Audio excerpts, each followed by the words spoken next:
A father has disowned his son after finding out that he participated in the hate rally in Charlottesville, Virginia. His name is Pearce Tefft, and he has openly condemned his own son because of his participation in white nationalism. He wrote a letter out to the public in regard to how he feels about all of this.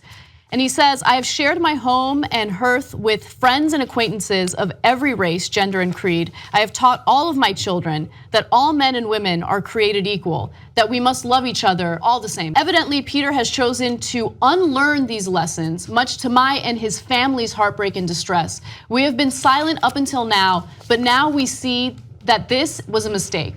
It was the silence of good people that allowed the Nazis to flourish the first time around, and it is the silence of good people that is allowing them to flourish now. So this is a hell of a thing for Dad to have to write, and it is that, just like he said, it's heartbreaking, man.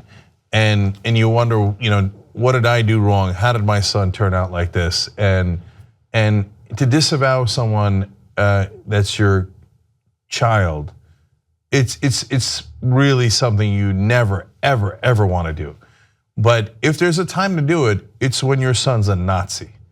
So it takes great courage for him to be able to do that. Now, other people do it under irrational circumstances. So Alan Keyes, a well-known conservative, disavowed his daughter because of the way she was born. She was a lesbian, and so he said, oh, God made you that way? No, then I hate you, and I never want to see you again. And so now, in this case, Pearce Tefft is doing it out of love instead of out of hate. And he's saying, we taught you that everybody's equal, which is the core of America, and we taught you to love people, not hate people.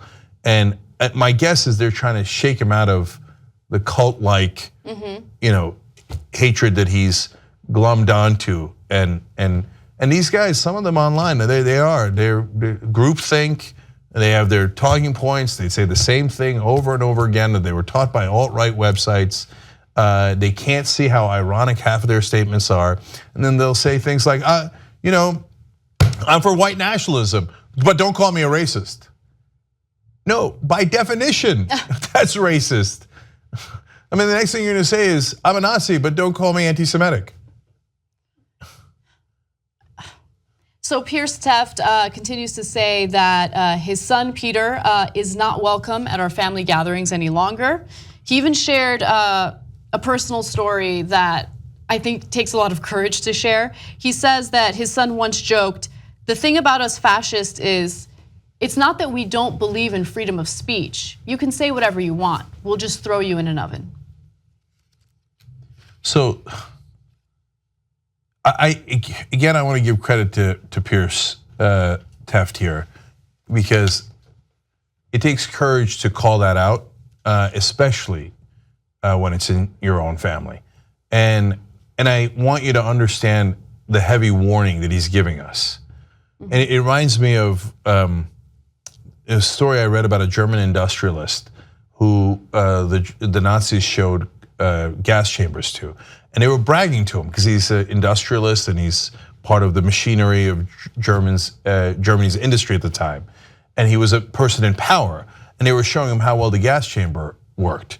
And as he saw the people screaming and it took 20 minutes to die and their fingernails buried in the walls, right afterwards, he immediately got on a train and risked his life to tell the Americans, you have to come invade us.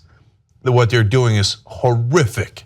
So people who believe in that ideology, they're not interested in a battle of ideas. They're not interested in a debate. They're not interested in freedom of speech.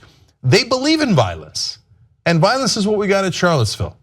And so here's a kid who was at that rally by the words of his own dad, and then an uncle as well, and many people in the family unfortunately have come forward and said, no, he's dangerous, because they think violence works.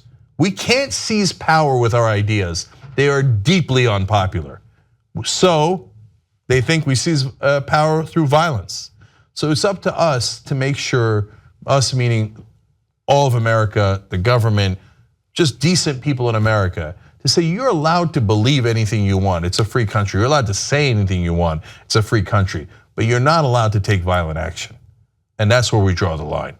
And that's what happened in Charlottesville this weekend. So, and this is a family saying, we're drawing the line. You're allowed to believe those things, son, but you're not allowed to be in our family and spread that kind of hatred to other people that come to our house. TYT membership gets you commercial-free Young Turks. Download it, stream it, podcast it, get all the network shows, and support independent media. TYTnetwork.com/join.